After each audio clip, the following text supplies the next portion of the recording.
7 Action News investigator Heather Catallo was there. Heather, do we think this was an attempt for a little sympathy here?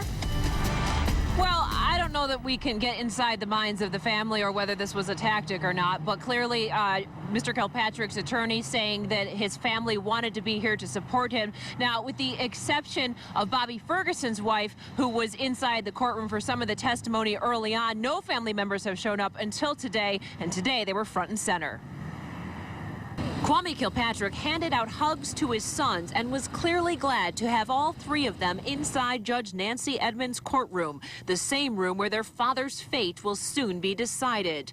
Jonas, Jelani, and Jaleel huddled close with their mother and grandmother, former Congresswoman Carolyn Cheeks Kilpatrick, in the second row behind the defense table. Kilpatrick's sister Ayanna was also there, even though her text messages and her role in some of her brother's nonprofit funds have been featured throughout the trial. Wouldn't you think that at the climax of the case it'd be important to have the support of everybody you love? Jim Thomas asked the jury to find Kilpatrick not guilty on every count and to let him go home to his wife and kids.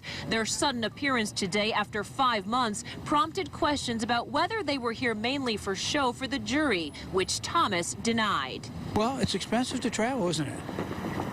And these kids are in school, so supporting their dad's an important thing at this point. I'm happy that they're here, but that wasn't something that I planned. The former mayor's lawyer spoke for more than 2 hours, highlighting several witnesses in his closing arguments that he said lacked credibility, asking the jurors to hold that against the government. Thomas described government witnesses Emma Bell, Derek Miller, and Carl Cato as bought and paid for by the feds. All of them have taken plea deals in exchange for their testimony. As for Bell, Thomas told the jury there was absolutely no corroboration to her allegations that she gave Kilpatrick cash kickbacks, and he showed the jury her gambling records once again. In their closing arguments Monday, federal prosecutors painted Kilpatrick as the greedy bully. Today, Thomas said it was people like Bell who could bully and cajole. Thomas referred to Malin Cliff's testimony about taking $90 grand in cash from Bobby Ferguson to give to Kwame Kilpatrick as magic.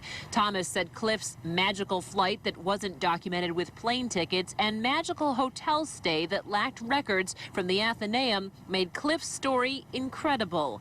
In the end, Thomas told the jury, "You have a lot of reason to doubt."